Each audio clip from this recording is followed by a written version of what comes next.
Ahora vamos a hablar del tratamiento de los trastornos afectivos, tanto de la depresión mayor como del bipolar, ¿ya? Entonces, primero tenemos que recordar que el tratamiento de la depresión mayor tiene una escala, ¿no es cierto?, en función de cuán probable o no es el paciente diagnosticado con la depresión o cuánto riesgo tiene, etc. Entonces, para eso existen escalas o cuestionarios que permiten a los psiquiatras con mayor seguridad llegar al diagnóstico y obviamente dar el tratamiento. Si bien es cierto, los criterios diagnósticos ya los hemos visto y con eso se diagnostica a un paciente, pero de ahí la necesidad de tratarlo sí requiere un paso más, ¿ya? ¿Por qué? Porque no porque trate a todos los pacientes depresivos quiere decir que todos van a recuperarse. Muchos se recuperan incluso solos, otros se recuperan con psicoterapia solamente y otros no se pueden recuperar sin tratamiento médico. Entonces, para poder llegar a ese nivel existen unos cuestionarios, ¿ya?, que es la cuantificación de la salud del paciente, ¿no?, de 9 ítems, o la escala de ansiedad, ¿ya?, el GAT, de que tiene 7 ítems. Entonces, según estos scores, se genera una especie de gradación de severidad de un paciente deprimido. Entonces, por ejemplo, si en el PHQ están de 0 a 4, no requiere tratamiento alguno, porque probablemente tampoco va a cumplir criterios diagnósticos, ¿ya? Si está de 5 a 9, entonces ya está más cerca de los criterios diagnósticos de la depresión y acá lo que hay que hacer es esperar, ¿no?, y estar continuamente haciendo seguimiento a ese paciente porque puede requerir tratamiento, ¿ya? Esa es la leve. Pero si ya pasamos de 10 puntos, ya pues claramente el paciente ya está en una severidad moderada, ha cumplido de hecho los criterios de depresión y hay que considerar la terapia cognitivo-conductual, la CBT en inglés, ¿ya? Inclusive farmacoterapia. O sea, cuando ya tenemos 10 puntos o más del PHQ-9, entonces ya tenemos que considerar farmacoterapia. Obviamente, si ya estamos en 15-19, ya es moderada severa, e inmediatamente tiene que arrancar farmacoterapia y la terapia cognitiva. ¿Cuál es la diferencia? Básicamente que acá es considerar, todavía se le da un rango al paciente, y acá es inmediatamente. Entonces, esos cambios que estás viendo en las palabras son cruciales porque un paciente se le da tratamiento, recuerden, para evitar el suicidio. Entonces, todo esto está orientado a la capacidad de evitar el suicidio y de mejorar la calidad de vida y el trabajo del paciente que está deprimido, ¿ya? Como es tan frecuente la depresión, no podemos andar disparando medicamento a todo el mundo.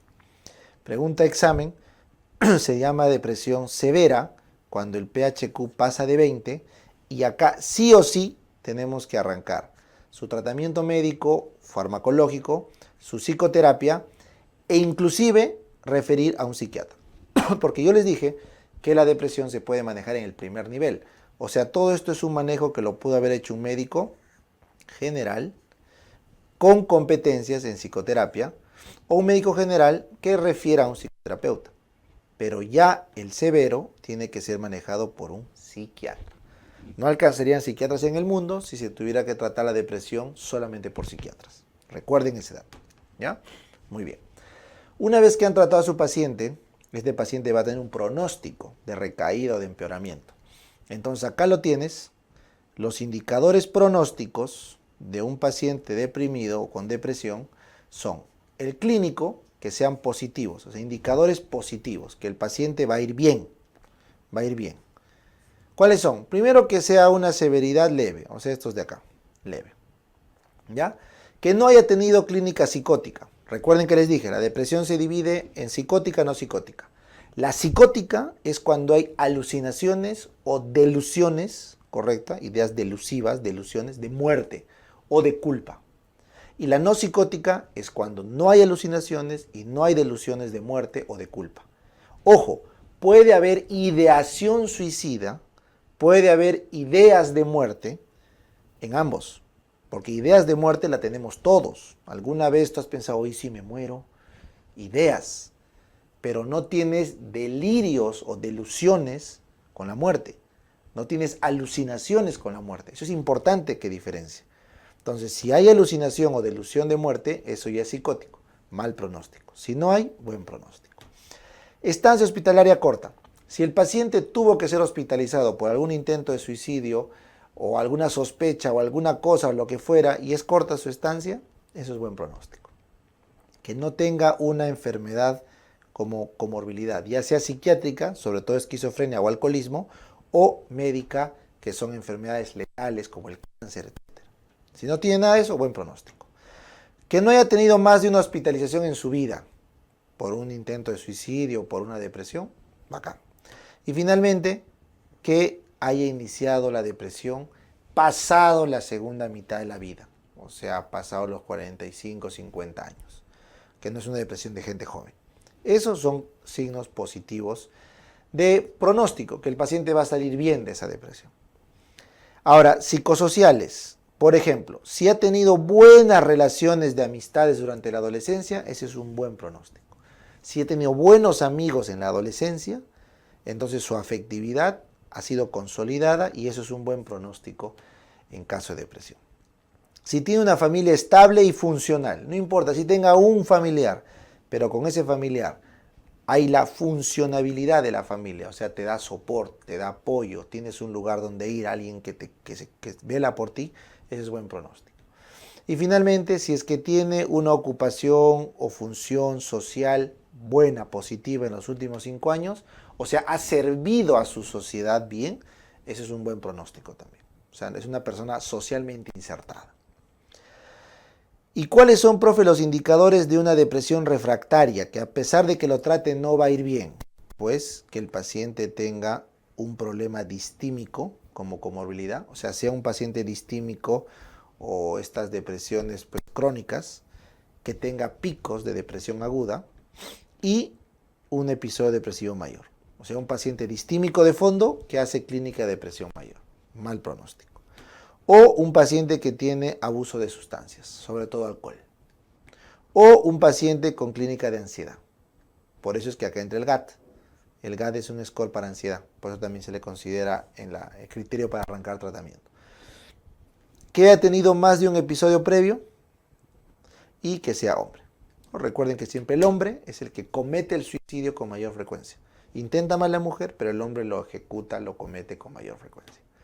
Muy bien, entonces conociendo esto, las tablas para entrar a tratamiento y las tablas de pronóstico para ver si va a haber recaído o no, entonces vamos a ver el tratamiento de un paciente deprimido. Entonces lo primero que tenemos que recordar en toda esta historia es que médicamente hablando, el neurotransmisor de la depresión que habíamos quedado era primero una caída de la energía, noradrenalina. Luego una caída de la felicidad, serotonina. Y luego una caída de la voluntad o la dopamina. ¿No es cierto? Es una forma fácil de explicar. De estos tres, yo les dije, la dopamina yo no te la puedo subir más que con psicoterapia. Porque si te la subo con fármacos sería algo pues peligroso, ¿no? Es drogarte, pues la cocaína hace eso, no se hace con fármacos. La dopamina se mejora con psicoterapia. Subirte la noradrenalina es fácil porque te puede dar cafeína, teína, lo que sea. Y también se puede recuperar con un buen sueño, ¿no es cierto? Con descanso, con terapias de relajación. Así que no es tan crítico y así te lo suba, no vas a curar tu depresión. Porque la clave estaba ¿dónde? En la serotonina. Entonces, la clave del manejo farmacológico es regular la serotonina. ¿Listo? Muy bien. Al menos esta es la teoría más sólida. Hay un montón de papers que dicen que esto no es cierto, que esto ya cambió, que no hay una relación objetiva entre serotonina, etc. Pero bueno, no estamos ahorita en el momento de filosofía. Al menos esto es lo que por consenso se sabe más y es por eso que se han desarrollado los fármacos antidepresivos. Muy bien, entonces todo arranca acá, no lo olviden, viene del triptófano, el triptófano se absorbe, ahí está, entra a las células serotoninérgicas, este triptófano se pasa en su metabolismo a la 5-HT, 5-hidroxitriptamida, que es la serotonina, ¿no es cierto? Se hidroxila por la triptófano hidroxilasa. Recuerden la mnemotecnia, el trip en inglés, ¿qué significa, profe? Trip, viaje, ¿no? Viaje. ¿Y tú cuando viajas eres feliz o eres triste? Soy feliz, profe. Entonces tus viajes, trip, feliz, es la hormona el transmisor de la felicidad, o sea, serotonina, así me acuerdo, ¿ya? Triptófano. ¿Por qué? Porque la tirosina es para noradrenalina y dopamina. Tirosina es noradrenalina y dopamina. Muy bien. Listo, entonces dicho esto, viene acá tu 5-hidroxitriptamida, entra a su vesícula, se empaqueta, se libera y una vez liberada va a unirse a los receptores. Pregunta de básicas. Los receptores de la serotonina son varios, se conoce bien al menos 7 receptores, que están inclusive en el cuerpo, en las plaquetas, en todo lado, se conocen varios receptores, de los cuales el T3 es el único que mete iones, ¿ya? En este caso mete cationes, calcio, ¿ya? El resto son acoplados a proteína G, G inhibitoria, GQ, G estimulante, por lo tanto su función es pleiotrópica. O sea, tienen un montón de funciones que sabe Dios, no nos vamos a poner ahorita a dilucidar, porque tienes de los 3 tipos de proteína G. Lo que sí se sabe, y estamos todos de acuerdo, es que si la serotonina se recapta, ¿correcto? Que es lo normal, cuando se usan fármacos que bloquean esta recaptación, el paciente mejora. Entonces, lo que sabemos al menos es que si yo bloqueo la recaptación, o sea, este mecanismo de recaptación lo bloqueo, entonces no entra la serotonina otra vez a la célula para ser metabolizado, el paciente mejora. Entonces los inhibidores de recaptación de serotonina son los fármacos que se han visto que mejor respuesta dan para el tratamiento antidepresivo. Y con el tiempo se ha desarrollado la tecnología para que solamente eviten la recaptación de serotonina y no se metan con noradrenalina, con acetilcolina, etc. Por eso se llaman selectivos. O sea, inhibidor selectivo de recaptación de serotonina, esos son los fármacos de primera línea, ¿ya? Que obviamente han aparecido pasados los años 70. Muy bien. Ahora, obviamente en este proceso yo puedo tener fármacos agonistas serotoninérgicos, o sea que hagan efecto postsináptico de serotonina, que no se recomienda. Puedo tener fármacos que bloquean la monoaminoxidasa para no metabolizar la serotonina que tengo, que también se usan, pero no se recomiendan de primera línea. O puedo tener los antidepresivos tricíclicos, que son inhibidores selectivos, no, son inhibidores inespecíficos de la recaptación de noradrenalina, serotonina, acetilcolina, etc. Y genera un montón de efectos adversos porque no es selectivo. Entonces yo puedo tener esto como tratamiento de segunda línea. ¿Listo? Entonces este es el marco general sobre el cual se recomienda empezar el estudio de los antidepresivos, en este caso los inhibidores selectivos de recaptación de serotonina. Muy bien, entonces vamos a dar tratamiento. Entonces, cuando vamos a tratar una depresión mayor, lo primero que tienen que hacer es descartar causas orgánicas o que el paciente esté usando medicamentos que te puedan dar depresión. Por ejemplo, fármacos y tóxicos que pueden darnos depresión. El alcoholismo, los beta bloqueantes, los corticoides, los opioides, los fenobarbitúricos, abstinencia alcohólica, cocaína, ¿correcto? Puedes tener inhibidor de acetilcolinesterasa, quimioterapia, hay un montón de medicamentos, ¿ya? Que pentobarbital, también los barbitúricos, pues, ¿no? Que se asocian a depresión. ¿Ya? Entonces, de todos estos que estás viendo acá, los más importantes que debes recordar como depresivos son el alcohol es un depresivo, es importante, los beta bloqueantes en cardiología en gente joven, los quimioterapéuticos en pacientes mayores que reciben quimioterapia, ¿ya? Las drogas también te inducen depresión, los opioides, la cocaína. ¿Listo? Y los pacientes que tienen Cushing o problemas reumatológicos por uso de corticoides también pueden hacer depresión. Bien, muy bien. Problemas metabólicos o endocrinos. Cualquier problema de la tiroides, hipertiroidismo, hipotiroidismo, te puede dar depresión.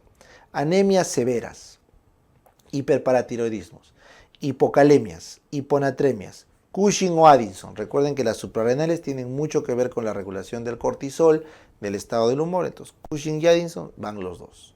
La uremia también se ha visto. Hipopituitarismo, las porfirias, la enfermedad de Wilson porque afecta a ganglios basales y la demencia de Wernicke-Korsakoff también se ha asociado a depresión. ¿Listo? Entonces acá claramente ves que por toxinas o por enfermedades endocrinas también puede haber depresión. Vamos a la clásica, las infecciones. Existe un montón de infecciones, sobre todo crónicas, que se asocian a depresión. ¿Como quién? Como tuberculosis, Epstein-Barr, VIH, neumonías, sobre todo bronconeumonías. Hay un síndrome post-influencia que da depresión, la sífilis terciaria que afecta el cerebro y encefalitis del lóbulo temporal pueden dejar al paciente con secuela de depresión crónica. Cánceres, las carcinomatosis, peritoneal, meningia, cáncer de cabeza de páncreas, pregunta de examen, ¿no? Los cánceres mucinosos se asocian a depresión, cáncer de pulmón, sobre todo de células pequeñas, cáncer de mama y otros también van, ¿ya? Y las enfermedades neurodegenerativas, ¿no? Porque cuando el cerebro se complica, entonces se alteran las vías neuronales y puede haber depresión, ¿cierto? Enfermedad de Alzheimer, enfermedad de Parkinson, esclerosis múltiple, enfermedad de Huntington.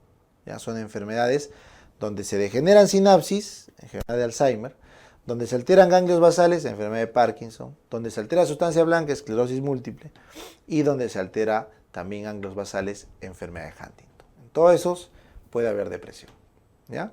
Finalmente, hay otras enfermedades del sistema nervioso, los hematomas subdurales, crónicos sobre todo, las hidrocefalias normotensivas, los ictus de territorios claves como el tálamo, el temporal, los traumatismos encefalocraneanos o los tumores cerebrales pueden derivar en cuadros de depresiones refractarias. Muy bien. Y finalmente, como otros cuadros, tenemos el lupus, las enfermedades del colágeno y la falla cardíaca. Entonces, como ven, hay toda una lista gigante que he tratado de resumirles de causas orgánicas, de causas medicamentosas, que si no se descartan, yo no puedo iniciar un tratamiento antidepresivo, porque no tendría sentido ya que la causa de fondo no se está tratando. Entonces, primero tratamos esto y luego trataríamos la depresión. ¿Ya? Bien, supongamos que hemos descartado. Profe, el paciente tiene depresión pura y dura, no tiene nada, no es secundaria. Entonces, si no es secundaria su depresión, es primaria, entonces la primera y principal terapia que se hace al paciente es la psicoterapia. Es el tratamiento fundamental para la depresión mayor, la psicoterapia, ¿ya? ¿Por qué? Porque la psicoterapia es la única que va a poder hacer una neuroplasticidad, va a poder cambiar las vías neuronales para prevenir la recaída en caso de que el paciente deje de usar sus medicamentos, ¿ya? La psicoterapia es la única que te puede aumentar los tonos dopaminérgicos, ¿correcto? Porque los fármacos no lo van a poder hacer. Entonces, ¿cuál es la psicoterapia que se recomienda? De lejos, la terapia cognitivo-conductual, ya les expliqué. Al paciente se le ayuda a entender de forma racional su conducta, sus emociones, y cómo estas emociones le llevan a una conducta, para que también racionalmente cambie esas emociones a emociones positivas que le lleven a conductas positivas.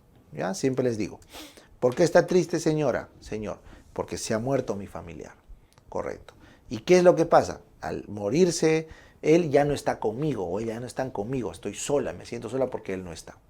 Entonces, esa emoción de soledad le genera una conducta que termina siendo depresiva. Por eso va a tu consulta. Entonces tú le haces entender, a ver, ¿se murió de qué? En un accidente, por una enfermedad, lo que sea. Listo. ¿Usted puede revertirlo? No, doctor, ya está muerto. ¿Usted tenía la culpa? No, doctor, porque fue un accidente, lo que fuera. Irracionalmente la persona entiende que es irracional pensar que va a poder cambiar eso. Y por lo tanto, una vez que ya entiendes, sí, doctor, tiene razón, o sea, no podía hacer nada. Así es, ya me di cuenta. Correcto. Entonces, ¿cuál es la emoción que te evoca ahora? Como el paciente ya es racional, ya ahí le puedes insertar una emoción diferente. Entonces, en vez de que sientas pena, ahora le vas a meter gratitud.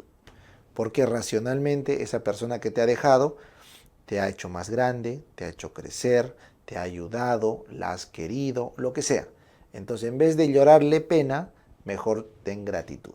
Entonces, cognitivamente, usando la razón, el razonamiento, has cambiado la emoción y por lo tanto la conducta ahora ya no es una conducta depresiva, sino es una conducta positiva que de repente es, no sé, pues voy a honrar su muerte y voy a hacer lo que esa persona quiso, o voy a hacer el proyecto que teníamos juntos, o simplemente voy a vivir mi vida porque esa persona hubiera querido que yo esté feliz. ¿Ven? Es un cambio. cognitivo-conductual. ¿Ya? Existe también la otra, la psicoterapia interpersonal. Eso también es algo similar, solo que el paciente ahí narra un poco más los problemas. Y como ven en el dibujo, la idea es que hablando, las redes neuronales del psicoterapeuta, que en teoría están mejor ordenadas, sirvan para desenrollar la mente de la persona, que para que esté deprimida es porque se le alteró todo en la cabeza. ¿Ya? Entonces la clave está, como ven en el dibujo, en una plasticidad neuronal que ha demostrado que la psicoterapia cambia las conexiones sinápticas y obviamente le dan al paciente mejores recursos para afrontar su problema. ¿Ya? Afrontar su problema. Y finalmente, todo esto recuerden que es gracias al lóbulo prefrontal que tenemos. El prefrontal es nuestro gran lóbulo de la inteligencia, la planificación, del raciocinio, del juicio, que nos permite siempre entender, desarrollar y ver la vida de otra forma, y obviamente es el que reestructura, organiza nuestra forma de pensar y eso al final termina ordenando nuestra afectividad. ¿Listo? Bacán. Entonces, la psicoterapia, recuerden que tiene que hacerse desde el inicio del diagnóstico, cuando se empieza por tratar, incluso va antes del medicamento, va desde el inicio, y puede ser prolongado por lo mínimo, por lo menos 6 meses. Lo mínimo 6 meses, ¿correcto? Lo mínimo, que es lo que va a acompañar al tratamiento, ¿no es cierto? Pero lo ideal es que esto prosiga el tiempo necesario hasta que el paciente ya no lo necesite, porque él se hace la psicoterapia propiamente, ¿ya? Muy bien. Entonces, las psicoterapias de menos tiempo no prenden, o sea, tiene que haber un tiempo sostenido en la psicoterapia, ¿ya? Bien, ahora vamos al tratamiento médico. Entonces, la psicoterapia, como te dije, necesita 6 meses para hacer efecto. Sí, doctor. Entonces, hasta que haga efecto, ¿qué pasa si el paciente está tan grave que se quiere matar? Entonces, justamente, para evitar el suicidio mientras la psicoterapia hace efecto, o para potenciar la psicoterapia, porque solita no va a poder, así haga efecto, pero le va a faltar, se requiere un manejo médico. Entonces, yo les dije, el manejo médico tiene fármacos de primera línea, que son los inhibidores selectivos de recaptación de serotonina, y fármacos de segunda línea, que son los antidepresivos tricíclicos. ¿Está claro? Entonces, los inhibidores selectivos de recaptación de serotonina, como su nombre lo dice, aumentan la disponibilidad de serotonina en el espacio intersináptico. ¿Cuáles son? El citalopram, el escitalopram, que se caracterizan por ser los más potentes. Ya, estos suelen ser los más potentes. La fluoxetina, la fluvoxamina, sobre todo la fluoxetina me interesa porque esta es la más desinhibidora, ¿correcto? Por eso su efecto adverso de agitación y de insomnio es mayor, porque te excita, la fluoxetina te excita. En cambio, la paroxetina, su característica es lo contrario, la paroxetina te para, o sea, es demasiado relajante, es ansiolítica. O sea, cuando hay una depresión ansiosa, recomienda paroxetina. Y finalmente la sertralina, que ese es el fármaco más común, el más usado, pero no se recomienda porque es de todos el que más efectos adversos ha demostrado. Si bien es cierto, todos tienen efecto en la disfunción sexual, todos, se ha visto que la sertralina es la que tiene con mayor frecuencia reporte de casos de disfunción sexual. Por eso es que usualmente no se recomienda, si es que le puedes dar otro, pues, ¿no? Si quieres sacarlo rápido, citalopram y escitalopram. El único problema con todo esto es que solamente le recuperas al paciente la serotonina. Solo le recuperas la serotonina. Pero habíamos quedado que bajaba dopamina y noradrenalina. Y habíamos dicho que la dopamina demora con la psicoterapia en subir. Pero ¿quién le sube la noradrenalina? Entonces justamente acá entra la jugada. Si yo quiero subir noradrenalina y a la vez quiero subir serotonina, quiero subir los dos, entonces se ha creado un nuevo grupo de fármacos que también son de primera línea, que son los inhibidores de recaptación de serotonina y de noradrenalina, que es la duloxetina, pregunta examen, y la venlafaxina. Entonces, estos de acá, la ventaja que tienen es que no solo te suben el ánimo por la serotonina, sino te suben la energía por la noradrenalina. Entonces, estos fármacos son de elección en muchas guías, sobre todo en Estados Unidos, en países de alta productividad, porque el paciente se recupera rápido. Pero el gran problema es que por la noradrenalina está contraindicado en cardiópatas, mientras que los de arriba, los de serotonina pura, no están contraindicados en nada, no tienen ninguna contraindicación absoluta. Así que tú puedes dar sin miedo a cualquier paciente, no se va a morir, estos de arriba, salvo pues que sea alérgico a ese medicamento, ¿no? En cambio los de acá está contraindicado en los cardiópatas. Si el corazoncito está mal, no le puedes dar los de abajo. ¿Listo? Muy bien. Hace muchos años se recomendaba los antidepresivos tricíclicos. Tenías la amitriptilina, la clomipramina, desipramina, doxepina, imipramina y la nortriptilina. Estos fármacos tenían múltiples efectos adversos. Como puedes ver, el peor de todos es el efecto anticolinérgico, de los cuales la amitriptilina y la clomipramina son los que más efecto anticolinérgico tienen. ¿Ya? Y ese efecto anticolinérgico les genera un riesgo alto de arritmias. Y esas arritmias se tienen que tratar con bicarbonato de sodio. No lo olvides, ¿ya? La arritmia de la amitriptilina se suele tratar con bicarbonato de sodio, ¿ya? Porque es una arritmia producto del bloqueo anticolinérgico. La clomipramina se ha recomendado en pacientes con TOC, por si es que les preguntan, ¿ya? Es un antidepresivo útil en pacientes con TOC. Muy bien. Imipramina, nortriptilina, bueno, son versiones un poco más modernas, pero igual siguen siendo de segunda opción todos, ¿ya? Listo. No olvides que estos antidepresivos tricíclicos bloquean la serotonina, bloquean la noradrenalina, bloquean la dopamina, bloquean el alfa-1, bloquean el muscarínico, o sea, bloquean todo. ¿Ya? Pues tienen efecto anticolinérgico y al bloquear el alfa-1 tienen hipotensión ortostática. Mire, la hipotensión ortostática es altísima en la amitriptilina. Entonces las complicaciones cardiovasculares son altas. Y como bloquean también el H1, la histamina, te dan un montón de sueño. Un montón de sueño. Entonces todo esto es un efecto adverso que nadie quiere. Y antes que se me pase, si te bloqueo el H1, también ¿qué hago? Te subo de peso, ¿no? ¿Recuerdan? Bloquear el H1 a nivel central también te sube de peso. Por lo tanto, por todos estos efectos adversos, estos medicamentos pasan a ser de segunda línea, los antidepresivos tricíclicos. Muy bien, entonces ya hemos tratado a un paciente deprimido. Le hemos descartado enfermedades orgánicas, le hemos dado su psicoterapia y le hemos dado su manejo médico. Perdón, antes de pasar. Como les dije, el manejo médico mínimo tenía que ser 6 meses hasta que haga efecto la psicoterapia, pero recuerden que el efecto del fármaco demora en aparecer 2 semanas. Por lo tanto, si yo no consigo efecto con el fármaco, puedo subir a una segunda dosis en 2 semanas y finalmente a la última dosis en 2 semanas más. O sea, hay 3 escaleras. La dosis inicial, que suele arrancar con la más baja, el primer ajuste a las 2 semanas si es que no hay efecto y el último ajuste a la siguiente semana. Por lo tanto, tengo 2, 4, 6 semanas hasta llegar al efecto deseado. Tengo 6 semanas. Y si llego lo mantengo en esa misma dosis por 6 meses como mínimo. Esa es la forma correcta de tratar. No se le baja ni se le sube la dosis. Ni tampoco es menos de 6 meses. Mínimo 6. Con psicoterapia. Y luego evaluamos el destete. Si van a retirar antidepresivos, tienen que retirarlo de forma lenta también. Interdiario y cada 2 semanas van bajando la dosis. ¿Ya? Bacán. Ahora sí, vamos a conversar del tratamiento del suicidio. ¿Qué hago cuando un paciente se quiere matar? Entonces recuerden, el intento del suicidio se puede dar en depresiones no psicóticas y en depresiones psicóticas.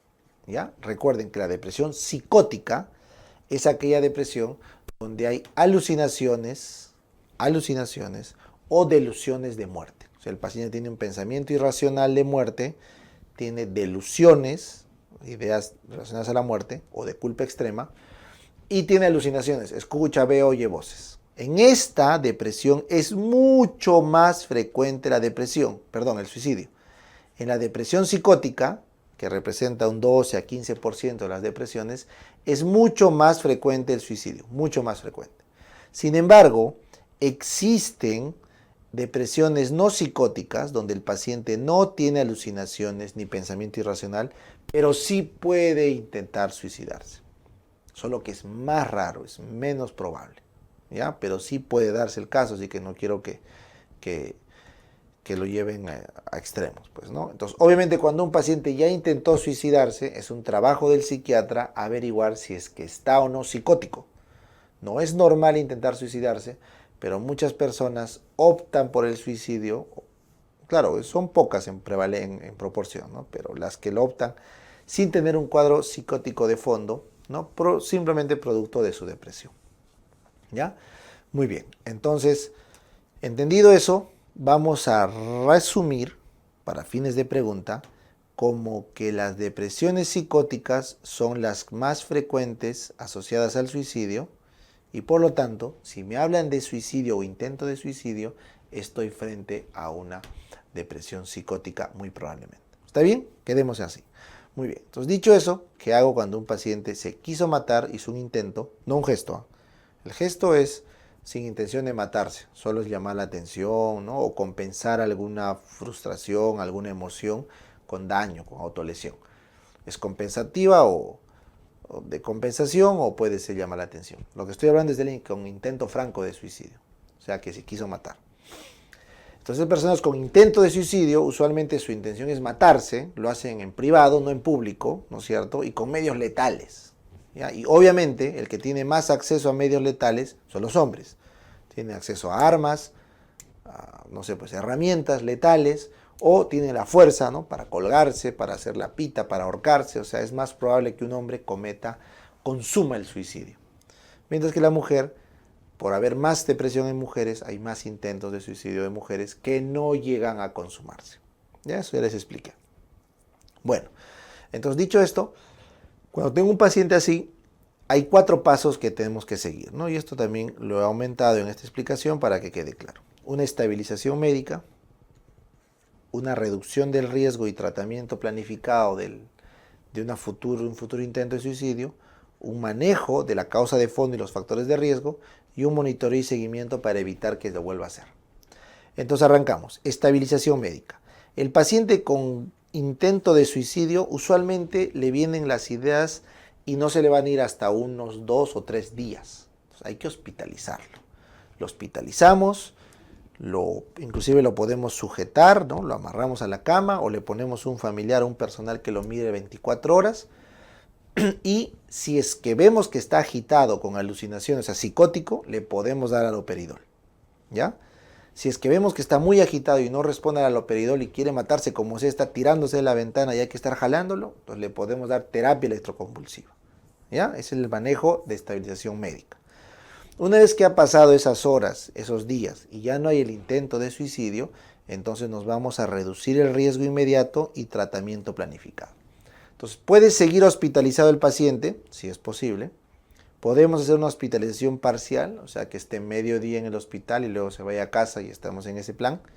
Puede ser un seguimiento o un tratamiento ambulatorio intensivo, o sea, con un personal todos los días en su casa. O puede ser un ambulatorio sencillo que venga a consulta.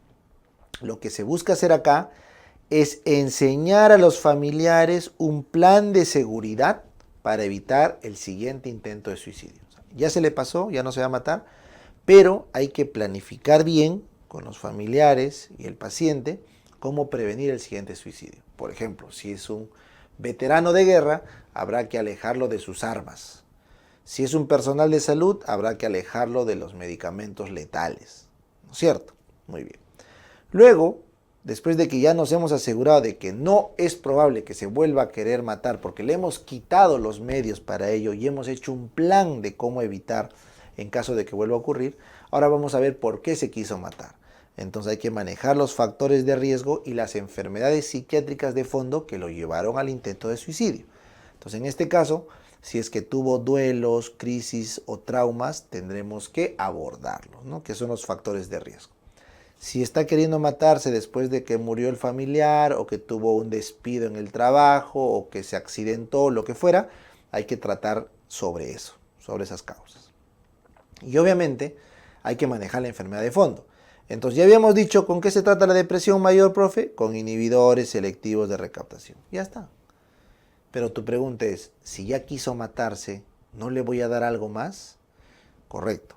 al inhibidor selectivo de recaptación de serotonina, las guías actuales dicen dale ketamina, pero de una forma intranasal que se llama esketamina.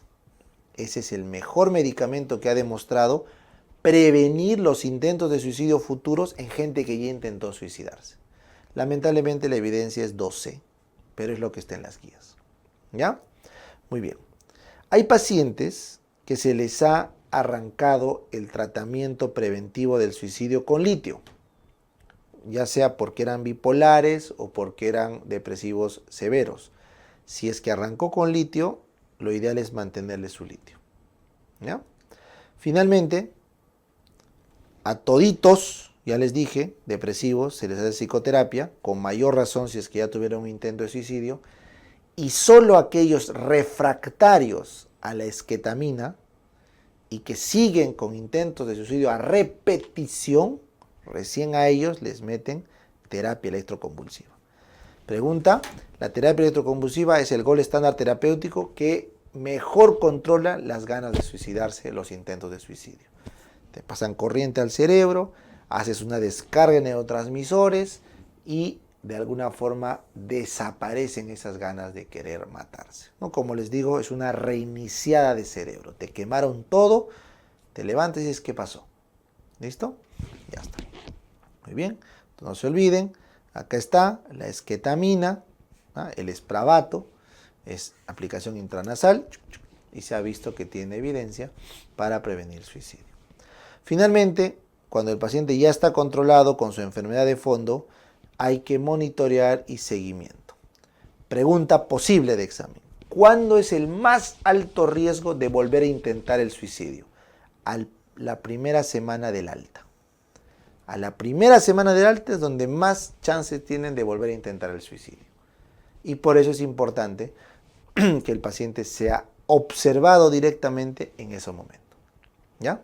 Listo. Finalmente, Doc, ¿qué pasa si consumó el suicidio? Se mató la persona. Entonces lo que hay que hacer es ayudar al familiar en el duelo y explicarle de que la persona se mató por su propia enfermedad, que no tiene la culpa el familiar de ese suicidio. ¿No? Hay que apoyar al familiar en el duelo. ¿Ya?